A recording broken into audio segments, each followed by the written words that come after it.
When I started teaching, devices that kids were bringing, iPods, cell phones, all of this, these were distractions. These were the worst things that students could bring to class, and we fought them badly. Some still are. It's a very challenging thing when you try to take new devices and bring it into traditional teaching. So how do you kind of move past that? And again, that's the reflections from literally, this is my old classroom that I wanted to share with you all. So why is it a challenge? Most of us have been from very traditional backgrounds in education. Teachers are the center of instruction, and we are kept busy by taking notes or doing some type of activity while we have to listen to that teacher. So that's the way a lot of us approached our craft when we became teachers. The challenge is it doesn't look that way with the technology. The other thing is, and I don't know if you guys have this experience like I have, but it was always a thing with the teachers I worked with where our evaluators, our principals were saying, do more collaboration, more collaborative acts with students. Now, is collaboration important? Of course it is. Students need to learn how to do that. But why do we like direct instruction as educators? Number one, we're familiar with it. And the other reason, which is simple, keeping kids' hands busy keeps them managed. Plain and simple. If we want to stay sane sometimes, because we get those kids that are really difficult to work with, we want to make sure they are managed and they're doing the task that we're giving them. Just get through the day. That's how it is. We also know this, that the common phrase of idle hands is what? Idle hands is the devil's tool is absolutely true. So to paint this picture about this technological conversion, let me bring up my chalkboard and let's do it this way. So this is what our traditional classroom looks like. Teacher stands in the front, the teacher teaches, the students have their direct instruction activity, they sit at the desk, and that's how it is. Now, by the way, I would have loved this classroom because my classroom was a lot more like this, sometimes bigger. I literally worked in a school district where the size of the class was set by fire code and how many students could fit in a room.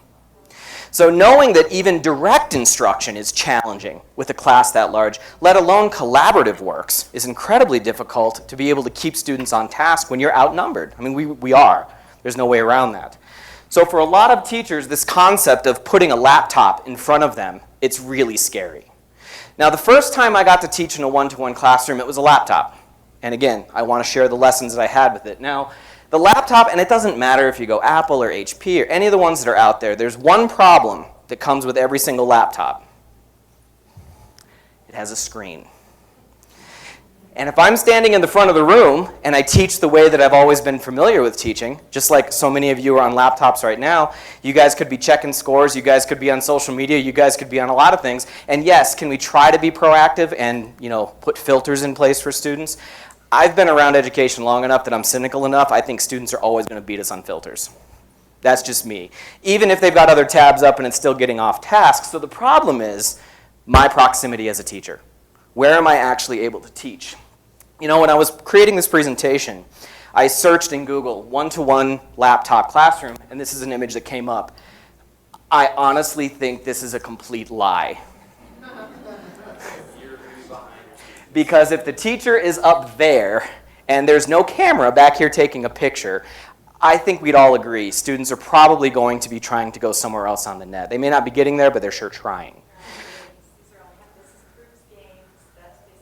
Right. That's just the way that it is. So again, the issue is my vision. If I stay in traditional teaching and I stay in the front, the screen is ultimately the big problem. And that's the issue with any big laptop one-to-one or cart situation. So how did I learn to manage it? How did I learn to get around it?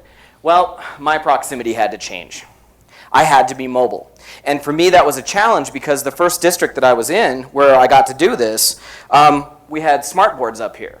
So my way to control my class with a smart board up in the front, meaning I'm locked to the front of the room, or it was a computer terminal back down here, so I'm now locked to the back.